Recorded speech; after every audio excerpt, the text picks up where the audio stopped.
Deixa eu aproveitar que eu estou falando de Americanas nos Estados Unidos e vamos falar do noticiário internacional. Deixa eu trazer a Mariana Janjá como aqui com a gente.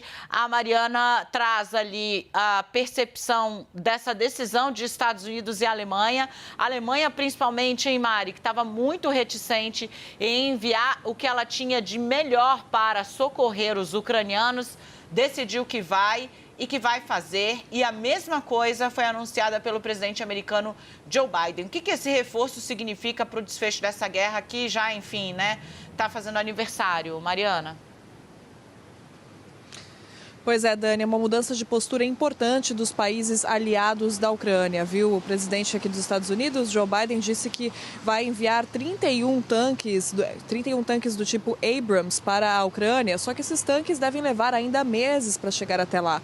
Biden também disse que os militares ucranianos serão treinados para operar especificamente esses equipamentos. E foi um anúncio, né, que Biden só fez, Dani, depois de a Alemanha anunciar que enviaria, sim, esses tanques, os tanques do tipo Leopard 2. A Alemanha, além de dizer que enviaria tanques do seu próprio arsenal para a Ucrânia, também autorizou o envio de outros países que têm esses tanques fabricados na Alemanha, também autorizou que esses países enviassem os tanques para a Ucrânia. E existia, né, toda uma conversa de bastidor de que autoridades alemãs estariam pressionando os Estados Unidos para fazer esse anúncio, que autoridades alemãs disseram ao governo americano que, na verdade, só enviariam os tanques se os Estados Unidos se comprometessem a fazer a mesma coisa. O ministro de Defesa alemão, Boris Pistorius, negou essa informação, mas a Alemanha se mostrava assim, bastante reticente, bastante receosa, até mudar de ideia e dizer então que mandaria assim, os tanques, e aí os Estados Unidos seguiram. E no pronunciamento, Biden foi muito claro, ele repetiu várias vezes a frase de que essa não é uma ofensiva à Rússia, que o envio desses tanques não representa uma ofensiva à Rússia, mas é um fato que representa assim, uma escalada no tipo de ajuda que os países aliados mandam para a Ucrânia, porque são tanques com alta capacidade de provocar dano contra as tropas russas no campo de batalha. Isso mostra, então, os países aliados da OTAN menos receosos de uma reação da Rússia, apesar de a Rússia continuar fazendo ameaças, mas isso mostra uma coragem maior dos países aliados. Mostra também que, muito provavelmente, os países consideram que essa invasão russa deve parar ali na Ucrânia mesmo, porque esses tanques seriam equipamentos importantíssimos de ajuda imediata caso a Rússia estendesse essa invasão para outros territórios na Europa. Então, os países estão abrindo mão desses tanques, estão enviando para a Ucrânia em um sinal de coragem, então, em um sinal de realmente uma escalada, uma mudança de postura, uma escalada no tipo de ajuda, agora que a guerra caminha para o seu primeiro aniversário, né? No dia 24 de fevereiro, a gente vai completar um ano desde a invasão russa da Ucrânia. Os russos continuam fazendo ameaças, ameaçando uma guerra no Ocidente, mas então Biden fez esse pronunciamento hoje dizendo que os aliados continuam com a Ucrânia e continuam comprometidos a mandar ajuda sim para os ucranianos. Isso depois, né, de meses de apelo do presidente Volodymyr Zelensky, causando comoção internacional e pressionando os aliados a enviarem cada vez mais ajuda para o país. Dani. Obrigada, querida. Deixa eu ver se eu já consigo falar com o Lorival Santana. A gente estava com um probleminha técnico, está aqui. Lorival, eu quero entender se eles estão entrando, Alemanha e Estados Unidos, com esse armamento para não serem acusados de não ajudarem, ou porque eles efetivamente acreditam que isso pode fazer a diferença no rumo dessa guerra, talvez inclusive encurtando o conflito. As duas coisas, né? O tempo está a favor da Rússia, que tem uma capacidade muito maior de recrutamento, tem uma população muito maior, tem um arsenal muito maior.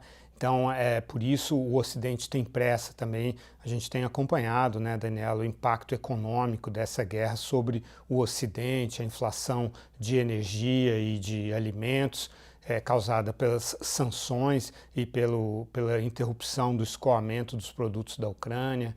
Então, tudo isso leva o Ocidente a querer realmente um desfecho nessa guerra, e os tanques são uma nova fase.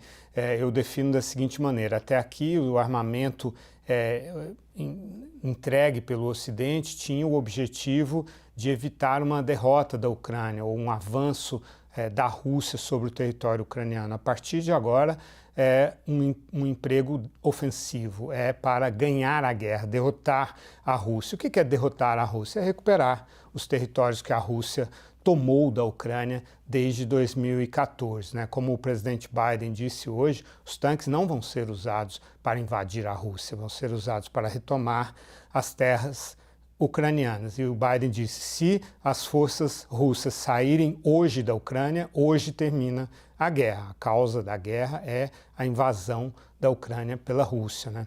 Mas é claro que a Rússia usa uma chantagem nuclear. Só que essa chantagem foi testada ao longo desses 11 meses. Ontem a guerra completou 11 meses, a invasão.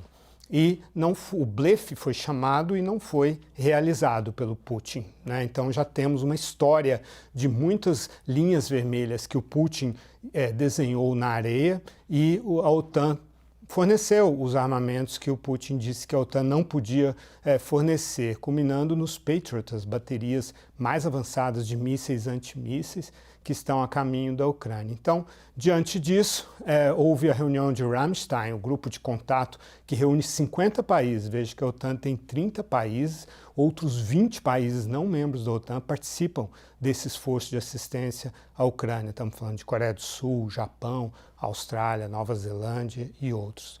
Acho que você quer dizer alguma coisa, Daniela? Porque eu estou sem ponto, então... Não, só estou assim, pensando um pouco sobre o Putin, o tal do reloginho lá do fim do mundo, que é uma espécie de alegoria, né, para mostrar a escalada de violência e risco, né, que foi atualizado ontem, a gente acabou não falando disso aqui, mas, assim, em termos de custo interno, Lorival, porque você acompanha também como está na Rússia, né, a gente viu que tem muita gente que apoia a guerra, que realmente acha que os ucranianos estão ameaçando a soberania da Rússia, engolem os argumentos dele, mas a gente testemunhou mais um suicídio, mais uma queda, né, de empresário, de gente grande na política, influente, né, que questiona o avanço dessa guerra. Nada muda no clima interno para Putin, mesmo submetendo a Rússia a esse boicote universal, praticamente, né, mundial, né, praticamente, há tanto tempo, há 11 meses?